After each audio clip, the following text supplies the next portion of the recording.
Bacite upravljač, više vam ne treba. Ja sam Marija Kordić. Danas razgovaram sa bivšim agentom CIA, Larryom Johnsonom. Mr. Johnson, hello, how are you? I am well, thank you. Here in the Balkans, we are pretty much afraid that in a need of a win, they are going to turn back to the Balkans and stir up things here in the Balkans, like in Kosovo and the Republike Srpske, etc. Do you think that's a reasonable thought? Yes, no, I agree. I think that's one other way that, you know, in the desperation of the United States to try to figure out how to stop Russia, one of their other, you know, options is to try to foment, you know, a war in the Balkans. Same in Uzbekistan, try to unsettle and overthrow governments that right now are seen as favorable or friendly to Russia. So that is, you know, like I said, this is the West is acting in a very desperate manner. And when someone is desperate, he's ready to do anything to survive, right? Yeah. That's the problem. But here's, especially since the start of the Ukrainian war, we had a constant political crisis here in Serbia. We have actually every day the crisis in Kosovo. Now, every 1 month we have some political issues, some serious political troubles in the Republike Srpske. Even here in the domestic field, we do have opposition which is making chaos in the streets, etc. Do you think it's by coincidence, or maybe it's being inspired from abroad, having in mind that Serbian official political stand is not definitely pro-Ukraine? Is it some kind of a political pressure? There is foreign funding that's being poured into the Balkans. I know of one investigative journalist organization that is getting a large sum of its money from both George Soros and from the U.S. State Department. Which one? And so I'd rather not say right now, but it's just, you know, you look around, any of these any organization that has an American involved, you can guarantee that they're getting money from either State Department or the CIA. And they get the money to do what? To provide, to provide reporting about corruption in Serbia, to smear certain politicians, to create a storyline where it becomes justifiable for outside interference. And do you think that there are Serbian politicians also on the American payroll? I would have no doubt about that.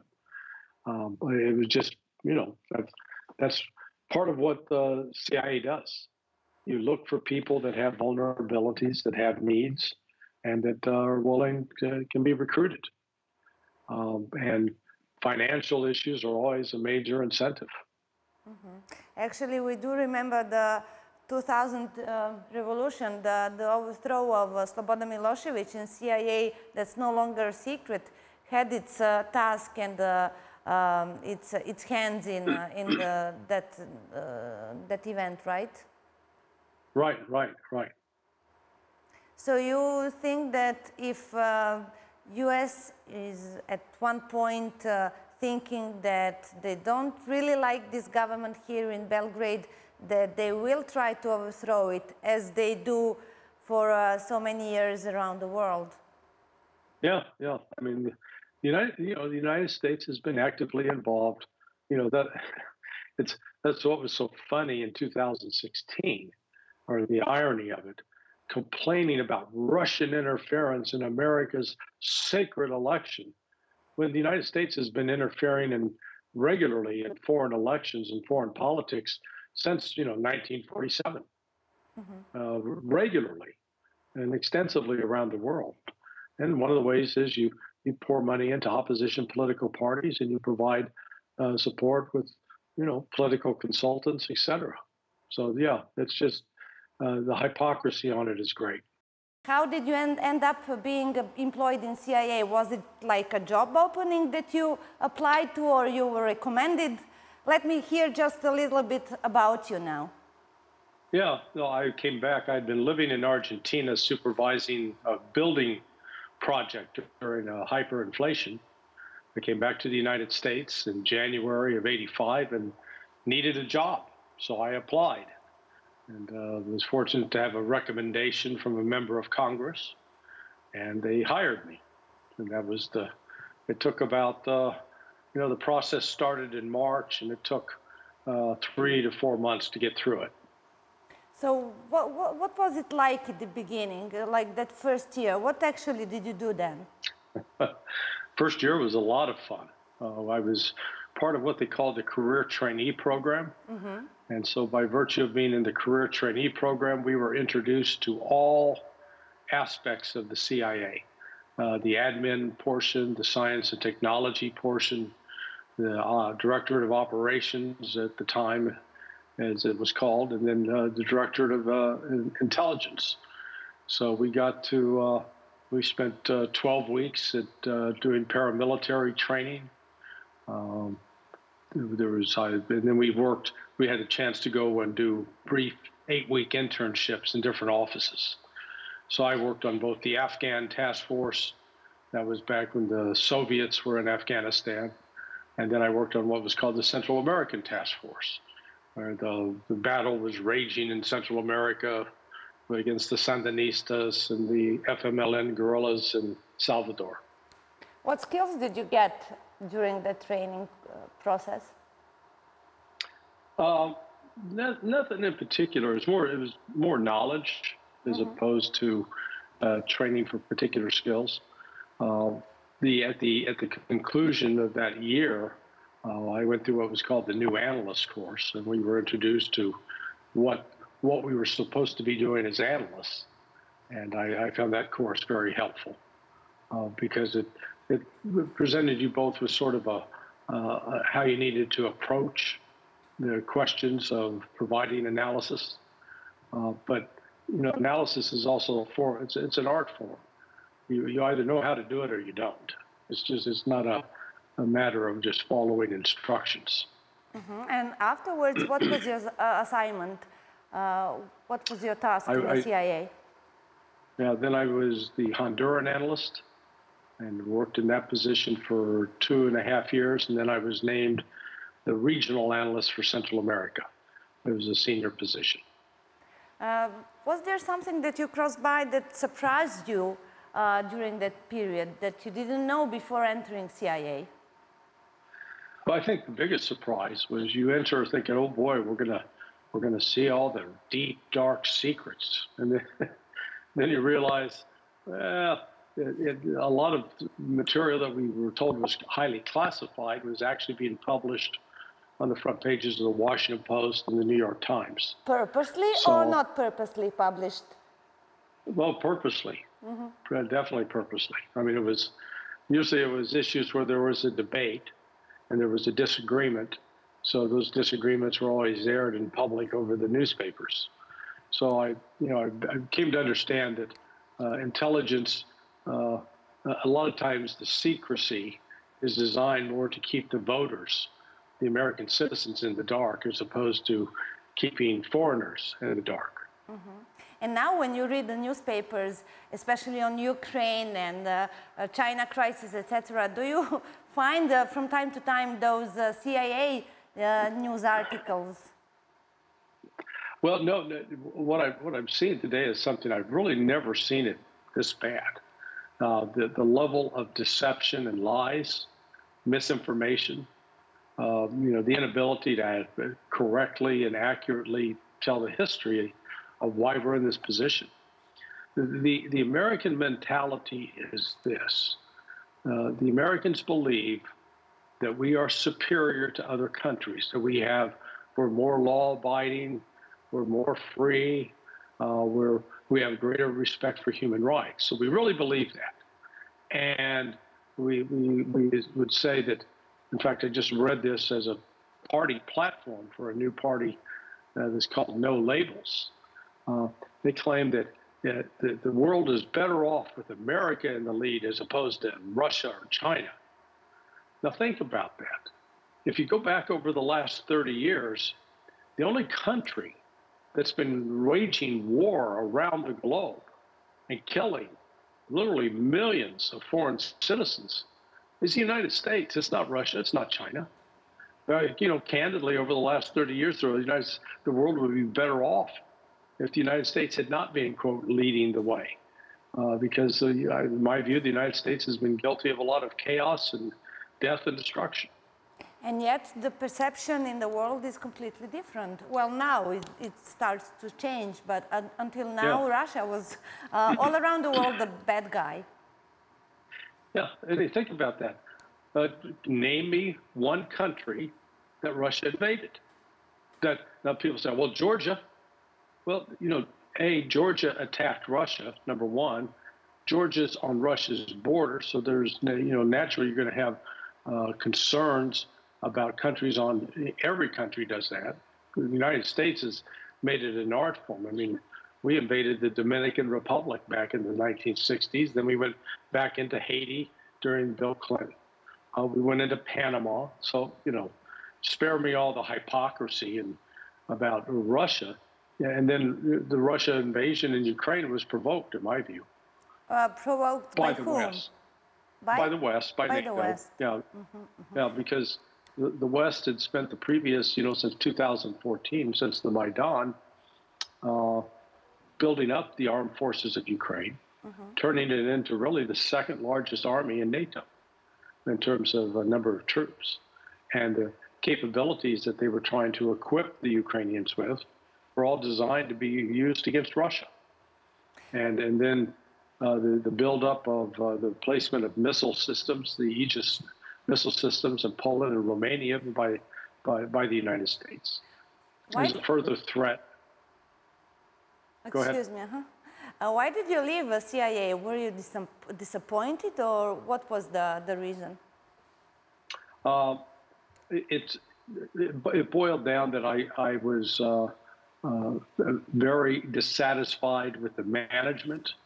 There was, when it came time to get promoted, I should have been promoted, and yet I was informed that my immediate managers had, quote, questions about the integrity of my analysis.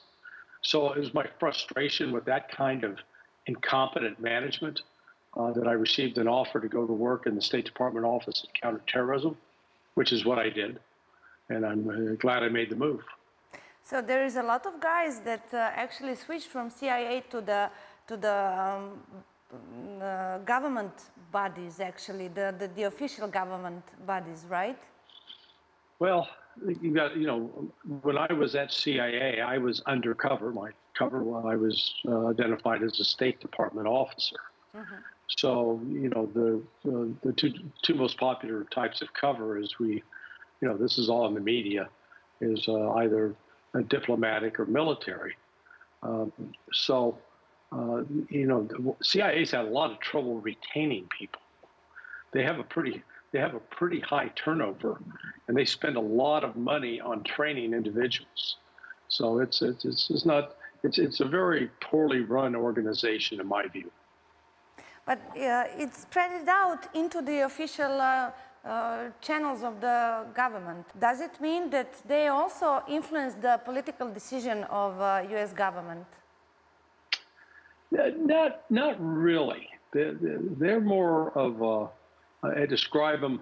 If you ever had a big shaggy dog that's not real smart, that likes to go for walks, and so you pull out the leash and the dog gets all excited, and you hook it up to the leash and away you go.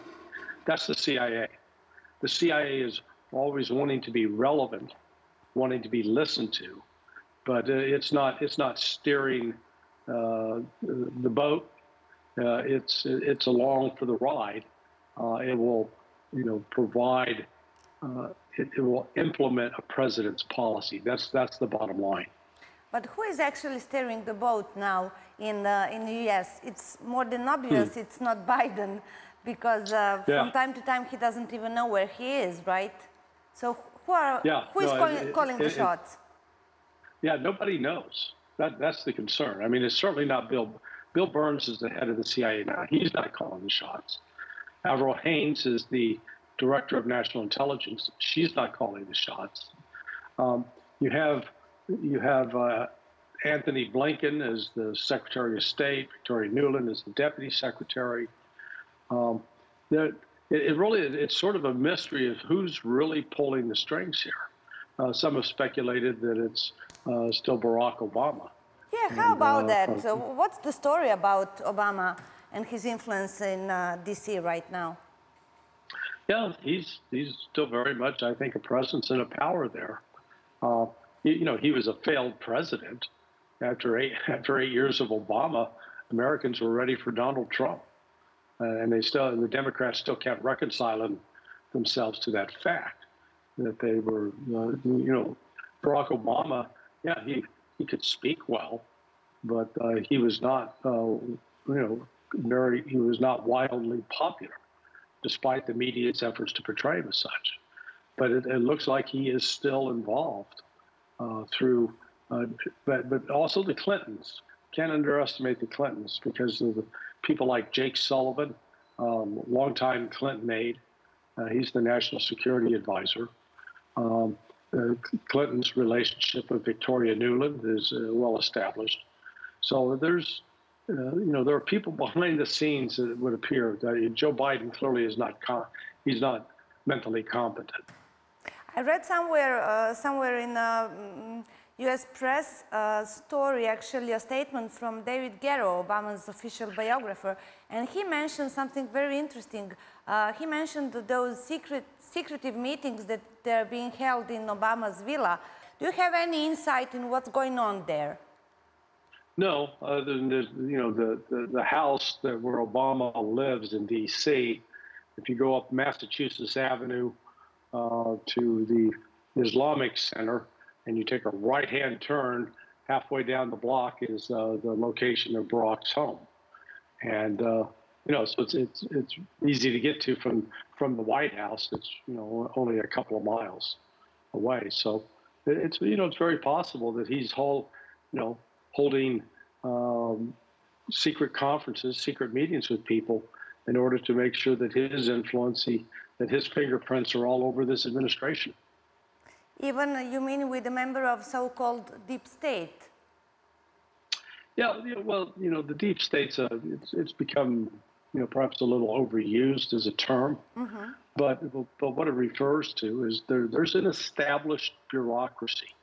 People, career civil servants, get into or in jobs that they don't go away when administrations change, and they can wield a lot of power and influence and prevent a president from implementing changes.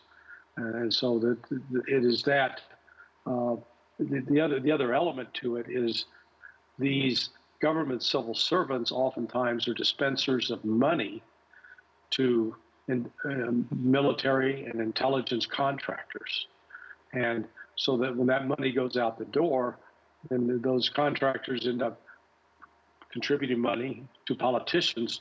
So it's really a vicious cycle of this relationship between government employees, the private sector, and the legislature. And people a lot of times move back and forth between those different entities. What's the position there of rich people like Bill Gates?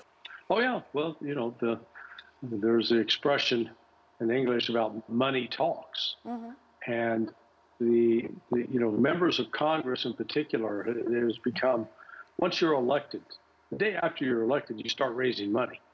I've witnessed this firsthand. Of people that are going to run for office, their first task is to establish the fact that they can raise money. They can get out an appeal, and people will give them money. Well, that's where the Washington lobbyists come in. They will arrange fundraising dinners, and they'll hand out money from, you know, military industrial corporations like Raytheon, Lockheed Martin, General Dynamics, and that money, when it goes into the hands of an aspiring candidate or a current member of Congress, it comes with some strings attached. You're expected, if you ever want to see another dime, you better do what they ask in terms of appropriating money or you know, establishing particular programs that they want. So it's that's part of the corruption of Washington. Where's the place of Donald Trump in all that equation? Where does he fit in, or he doesn't fit in? Yeah, he did not fit in because he was not susceptible to the corruption. He was not somebody who needed to make money. He was, I think, in some aspects, naive. He really did not understand how deeply corrupt the process in the District of Columbia is, and it's grown worse over the last 40 years. So is CIA and deep state still after Trump? What do you think? Oh yeah. No, they see Trump as a threat because Trump, the entire narrative declaring that Trump was an agent of Putin, or that the Russians were interfering in the elections and they were blackmailing Trump. All of this was designed to prevent Trump from being able to have actually a normal relationship with Russia. Russia does not need to be the enemy of the United States, but the U.S. political system is hell-bent on portraying Russia as an enemy, as an adversary. Why do they need Russia as an enemy? Well, one, you got to have that outside enemy to justify an $800 billion defense budget. It's now headed towards $900 billion. So if this is why when the Soviet Union collapsed and Boris Yeltsin first raised the possibility of joining NATO, and then when Vladimir Putin in 2000 made the same appeal to bringing Russia to NATO, they were rebuffed on both occasions. Because if Russia came into NATO, there would be no reason for NATO to exist. NATO's entire reason for being was to prevent or to either prevent Russia from invading or to fight Russia. So go ahead. No, you do, please. Sorry.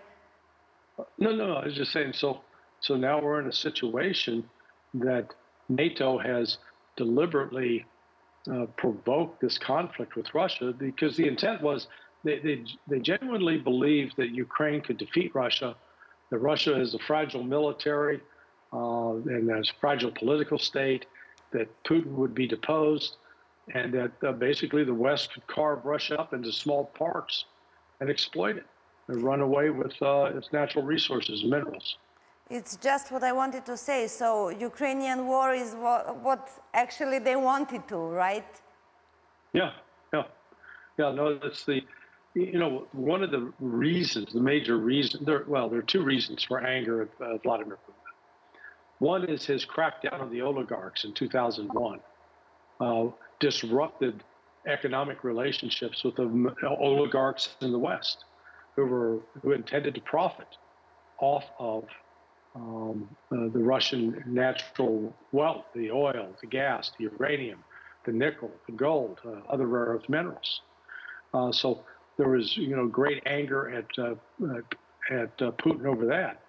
Secondly, it is the conservative social beliefs of Russia predicated upon their faith, the Russian Eastern Orthodox Christianity.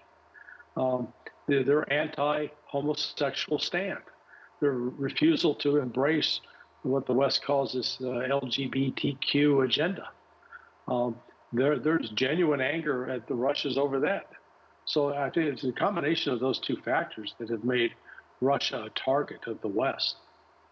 So was the Maidan revolution back in middle of the 2000s, was it like the starting point made by CIA for the future conflict in Ukraine, or no, what was the CIA role in Maidan? Well, it goes way back to the end of World War II. So with the victory of the Soviets in the East over the Nazis, there was still the United States began recruiting Nazis and to the intelligence service. First it was the OSS, and then when the CIA was formed in 1947, then they were able to continue to use Nazis, former Nazis, including SS personnel like Klaus Barbie to collect information about the Soviets. And at the time, the United States also was involved through the intelligence organizations of funding an insurgency in Ukraine through the sending support to the banderas, the banderistas. So it goes way back. There have been long-standing intelligence ties in Ukraine with a desire to disrupt Russia. Ukraine was always seen as sort of a springboard to get at Russia. So yeah, definitely I believe that the CIA, along with the Brits, were heavily involved in the Maidan coup, and because that's what it was, forcing Yanukovych from office, and then bringing in Western-approved leaders. We got the tape recording of Victoria Nuland discussing with Jeffrey Priot, the ambassador, who would be acceptable and who, the United States was pulling the strings. So that, the Maidan of February 2014 was sort of the culmination of previous CIA policies and actions. How did they choose Zelensky? Where did they find this guy, actually? We have to ask Mr. Kolomoisky. So Kolomoisky, who, very curious individual because he's Jewish, and you think a Jew would not want to have anything to do with Nazis, but not so with Kolomoisky, or Zelensky for that matter. So Kolomoisky was actively funding the Azov Battalion, which is clearly indulges in Nazi symbology, Nazi ideology, and whether they even wear the uniforms. Kolomoisky's saw Zelensky as a pliable actor and could be used. And Kolomoisky was actually no popular. Go ahead. Kolomoisky was actually a CIA player, basically, or? I would think so.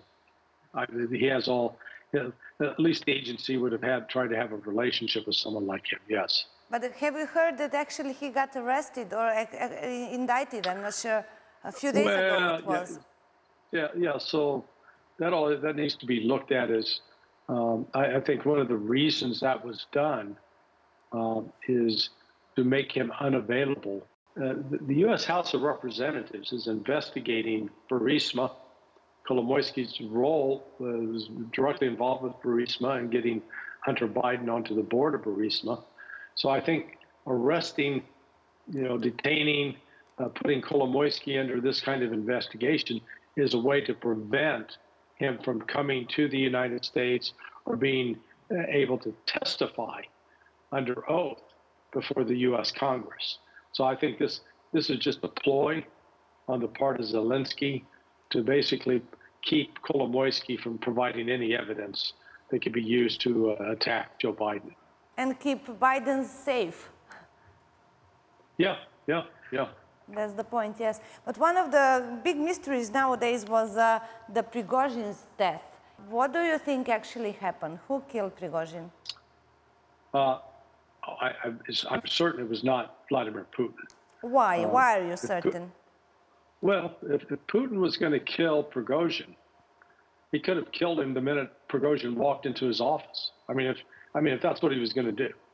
But to supposedly sabotage the plane, have the plane crash an hour and a half north of Moscow on the very day that Putin is commemorating the 80th anniversary of the victory of the Soviets over the Nazis in the Battle of Kursk, and at the same time that Sergei Lavrov is in South Africa attending the BRICS summit.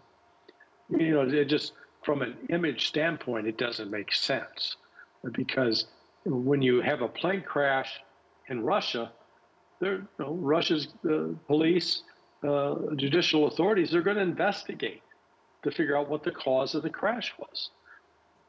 If your goal is to kill somebody and you want to have plausible deniability, you kill them in Africa. You do it outside of Russia. You don't do it in Russia. That's the foolishness of it, number one. And again, Putin had ample opportunity that he just could have picked him up and put him in prison and then, had him shot. if that, again, that's the Western narrative about Putin. Yeah, but that's not how Putin operates. So you can come up with a long list of suspects. You know, Yevgeny Prigozhin, he was an intelligence asset of the GRU. He had elements within the Wagner group that didn't like him, that thought he was greedy and taking advantage of them. You had Russian Air Force military officers who were angry at the Wagner group for killing some of their colleagues during the course of the failed mutiny on the 24th of June. So, and then there's always the possibility of Western intelligence. And there's also that it just could have been mechanical failure, structural failure on the part, because there was not a bomb on board the plane. If there had been a bomb on board the plane, that plane would have disintegrated at 30,000 feet. It didn't. When it came down, it was intact. The body and the tail were still attached. You can see it on the video. They didn't have any wings, though. So for some reason, the wings came off. And I don't know if that was because of sabotage or just structural failure. If you would have to bet, you would bet on what solution, on what option? I would bet on sabotage from someone connected with the Russian Air Force. Like a personal vendetta? Yeah, yeah. You know, revenge against Prigozhin for killing their colleagues. Is it going to change the course of the war in Ukraine? No. I mean, Prigozhin was just he was a shiny object. I don't know if you've ever been to a magic show. You know, the magician who use a shiny object to have you focus on that while he's doing something with his other hand. Prigozhin was that shiny object. He had no military experience, so he was not in command of Wagner. The Wagner group was set up by the Russian military intelligence, the GRU. So it was a creature of Russian military intelligence. And the other fellow that died on the plane, Utkin, I think his name is, he was an active duty GRU officer. So you always have to look at it in the context that the Wagner group was out carrying intelligence missions more so than military missions. They played a role, both from a propaganda standpoint and as well as from a standpoint of maybe distracting, getting people to focus upon what the Wagners are doing and ignoring what the rest of the Russian military is doing. It's also important to remember that Prigozhin also was connected with the Internet Research Agency, the IRA. Again, it's an intelligence organization devoted to computer network operations and disinformation. And then he also was a caterer. He made money selling bad food to the Russian military. So Prigozhin was a nice. The West loved to focus on him and gave him exaggerated importance. The Ukrainian counteroffensive is not going so well yet. The West, and especially US, is keeping pumping the arms and munition, etc., to Ukrainians. How long are you going to do that? I mean, you, America, of course. Well, yeah, it's going to come to a halt once the domestic political pressure heats up. You know, the elections now are 12, 13 months away. So increasingly members of Congress are focusing on what's going to happen next year. And when this war started, when the special military operation started, it was like 90% of Americans were supporting Ukraine. Now that's turned that only about 45% are supporting Ukraine. 55% are saying, hey, we've done enough. Let's stop throwing money away in Ukraine. Let's spend that money here in the United States. So that has started to change. And I think they're going to reach a point where it will no longer be sustainable. And once the U.S. can no longer supply unlimited aid to Ukraine, the war is going to end. Ukraine does not have the means to continue fighting without Western aid, period. When you say the war is going to end by Putin's victory, or how? Yeah, no, it'll be a Russian victory. But will the West, is West going to admit his victory, or they're going to cover it up with some, I don't know, peace agreement or something like that? We have no way to prevent the West from making outright lies and false statements. But the reality is that when the Ukrainian military is defeated, and they will be defeated, they will be compelled to surrender. At that point, they'll no longer be able to hide it.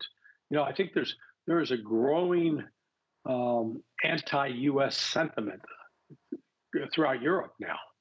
I think many in Europe have gotten tired of the U.S. bullying, and that's certainly true of countries in the southern hemisphere, whether you're talking India or Pakistan or Brazil or Argentina or South Africa, around the world, that the United States' use of coercion and threats is made everybody tired of that. They no longer want to put up with that. But in that scenario, is Zelensky going to survive? And when I say survive, I do mean physically survive the defeat. No, is he going to end up dead, like more or less every actually American ally does after being used and no more being useful, or he's going to be safe in London or Washington, or what's going to happen? Well, I know he wants to be safe. I think he's going to have a hard time surviving physically. I think it's there's always a strong likelihood he's going to be killed. But if he escapes, he'll either go the route of Ceausescu in Romania, or he'll go the route of the Shah of Iran, who ran off and found some refuge. But he's not necessarily going to be a welcome, celebrated hero. Actually, America, as you said, is going to need another big enemy. Who's going to be next? Is it going to be China? China. Oh yeah, it's China. Yeah, they're already, the shift is already underway. And again, the United States has made the mistake of trying to use sanctions as a way to coerce behavior. You can get away with sanctions as long as you have monopoly control over a critical resource that others need. So prior to now, the U.S. control of the dollar did give it a lot of clout that if you weren't going to, we would prevent your access to dollars, which was then seen as a way to destroy your economy. Well, what they didn't count on with Russia is that Russia had alternatives and that Russia didn't need the U.S. dollar. So now when you apply sanctions, think of it this way. If I was the only person in the world with oil and could refine that oil into gasoline, and you needed to buy gas for your car, I could coerce you into paying whatever I demanded because you don't have another alternative source. But if you had another alternative source to gasoline and oil, my pressure, my threats wouldn't work. And, unfortunately, the United States has deluded itself into believing that it can use these sanctions to coerce behavior and achieve political outcomes. And that's never been the case. We don't have one successful example going back 90 years to the start of World War II. Because remember, the U.S. was imposing sanctions on Japan back then. And instead of bringing Japan to heel, it led Japan to attack the United States. So there's time to, the United States needs to come up with a new model for how to work with, interact with other countries as opposed to threatening them. But do you see like a direct conflict, direct war between China and America, or just is going to be this Cold War option like trade war and sanctions, etc., in the escalation in future? I remain fearful of an outbreak of conflict between the United States and China, and or the United States and Russia, or the United States and Russia and China combined. That would be the worst scenario. Do you think that that's possible? Yeah, I definitely think it's possible. And what's going to happen out of that is the United States will lose and lose badly. So, but you've got a lot of delusional thought. People in the United States believe that we've got the best military in the world and that nobody is capable of standing up to us. Well, that's what Russia has shown so clearly in Ukraine, that Western military doctrine is poor. The Western military equipment is not, they call it Wunderwaffen, wonder weapons, that the United States and NATO can be defeated and is being defeated. But so it's a very dangerous time, the most dangerous I've seen in my lifetime. Mm-hmm. Do you really think that someone in Washington, D.C. is that crazy to go in war, in the war together with Russia and China united on the one side? It really sounds crazy. Yeah, no, it does. It does sound crazy, but you've got to put yourself in their mindset. They start with the mindset that Russia's weak, that Russia is a paper tiger, that China is weak, and that therefore the United States can threaten and bully, and that they will be forced to concede. But the problem with that is you miscalculate. So I've drawn the analogy of think back when Mike Tyson, the boxer, was in his prime. If someone just saw a picture of his face, say, "Oh yeah, no, I can beat him. He's nothing." Well, then you'd get in the ring and you'd be massacred. And there's a little bit of that, just a gross underestimation of what Russia and China are capable of doing. And the United States exaggerates its own capabilities. If by any chance Trump wins the following elections, I guess then the war is not longer an option. There will still be those elements in the deep state, in the bureaucracies, who will be pushing aggressively and trying to make it such that Trump would be coerced into committing U.S. forces. Coerced or maybe killed, as Tucker Carlson said the other day. I guess you saw that statement. Yeah. I mean, it's all of that is possible. So, the politics in the United States are at a very unsettled, dangerous stage right now. Mm-hmm. Russia Today actually published quite an interesting story today, saying, and it's based on U.S. intelligence, that actually Washington is considering killing the Nigeria coup commander rather than having ECOWAS military intervention. Do you think that is possible?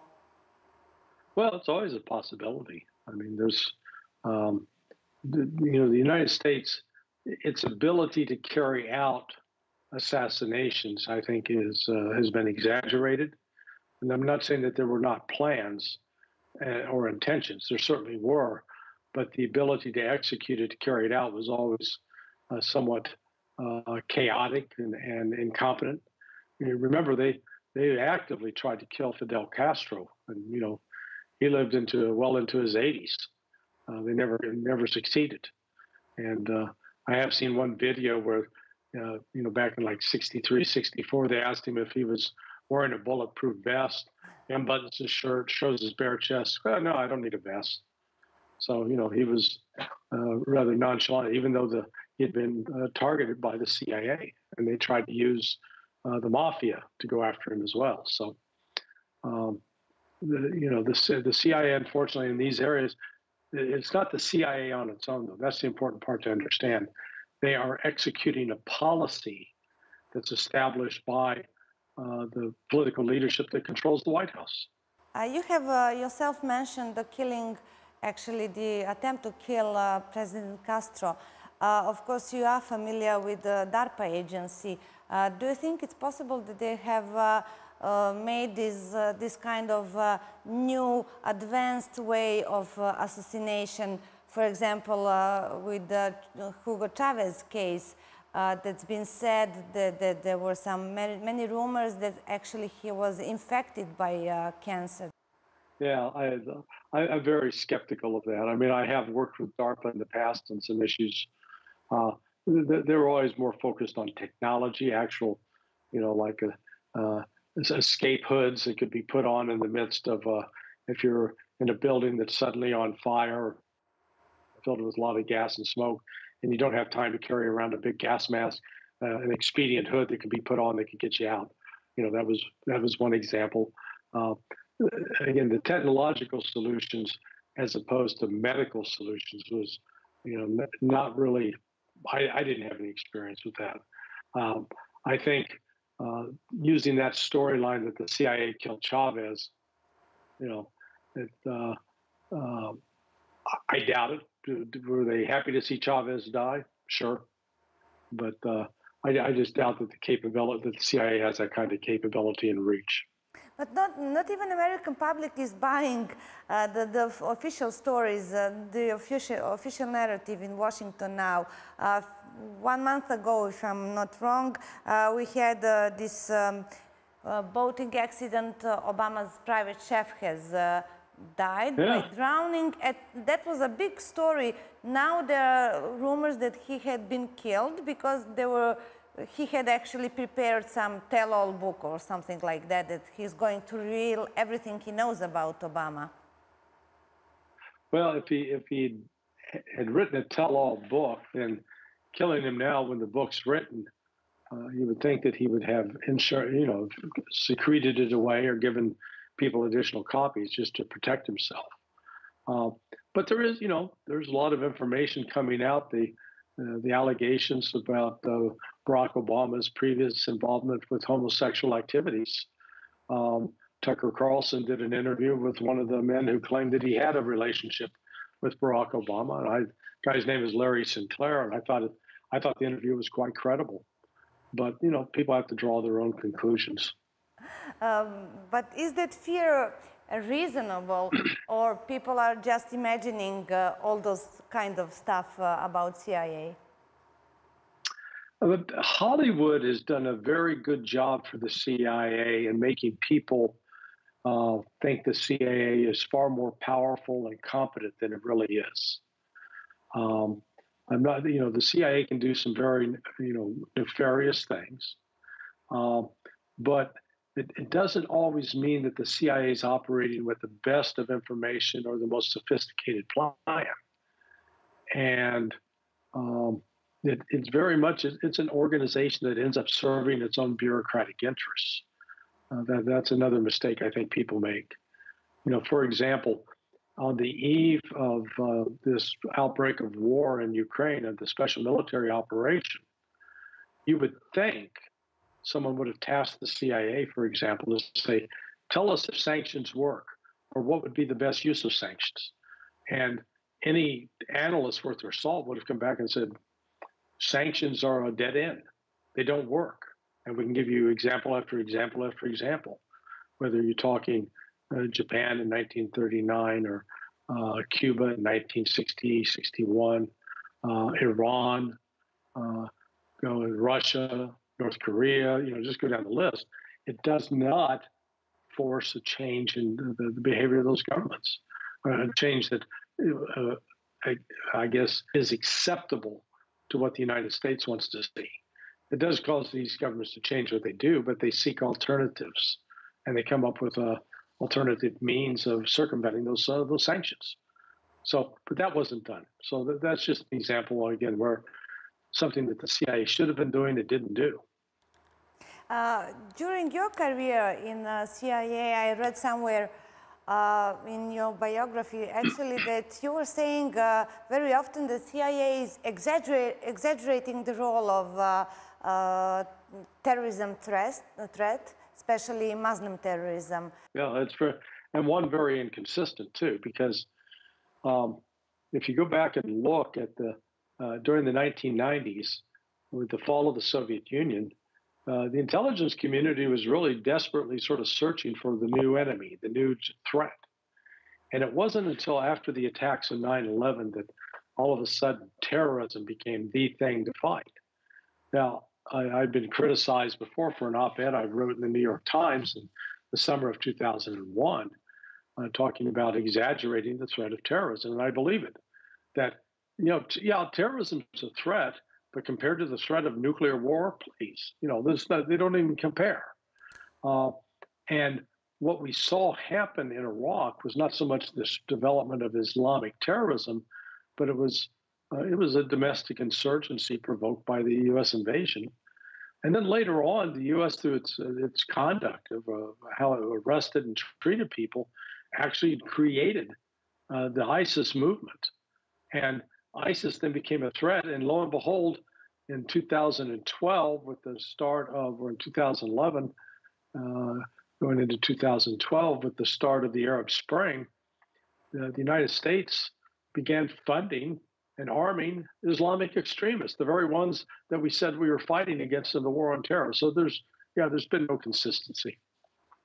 And of course, two inevitable questions when you talk with someone from CIA is the JFK murder and the 9/11. Now, from 20 years apart, how do you see 9/11? Was it some kind of American interference?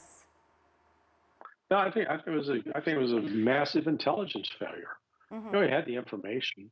It should have been prevented, but it wasn't, and it wasn't prevented because of the failure of communications between agencies like the FBI and CIA. People find that hard to believe. I continue to be amazed at the number of people who say, "Oh, a plane didn't hit the Pentagon." A plane absolutely did hit the Pentagon. I have friends who were working at the Defense at the Drug Enforcement Administration. It's a building directly, I guess, east, and it's directly east of the Pentagon. Direct line of sight. And they were sitting up on their 7th floor. They saw the plane fly by their window. And there was wreckage for the plane on the grounds of the Pentagon. Yet, people insist, oh, no, this was a missile and it was designed to destroy certain information. It's like with the Kennedy assassination. Is it possible that CIA insiders had him killed? Maybe. I know there's the RFK believes that, Bobby Kennedy Jr. So, there's. But you have to admit it is strange that CIA still doesn't declassify all those documents about JFK. Why? Why wouldn't they do that? Well, I think there's some highly embarrassing material in there that would raise questions about what was the CIA doing and why didn't it take action. So the self-protective instinct kicks in. Now there are speculations that next year we are going to have American elections. We are having elections in Taiwan, and all cards are coming just right up to start another war by 2025. One actually of American officers, generals from the army, said that was a plan. Do you think that we are going to another war very soon? I am I remain very worried and concerned that the United States, through stupid actions, through miscalculations, through underestimating the enemy, is going to create a situation in which a war will break out. The potential out of that is the United States will be defeated. I think what we're witnessing is a historical moment, much the same way that at the end of World War II, the United States became the preeminent power in the world and really set the stage with the United Nations, with the International Monetary Fund, with the World Bank, with the International Court, the whole variety of institutions that were set up that the United States exercised great power over. And the United States effectively has ruled the world for 70 years. That's coming to an end now. This war in Ukraine has started to unravel the U.S. dominance. particularly with the dollar as the reserve currency.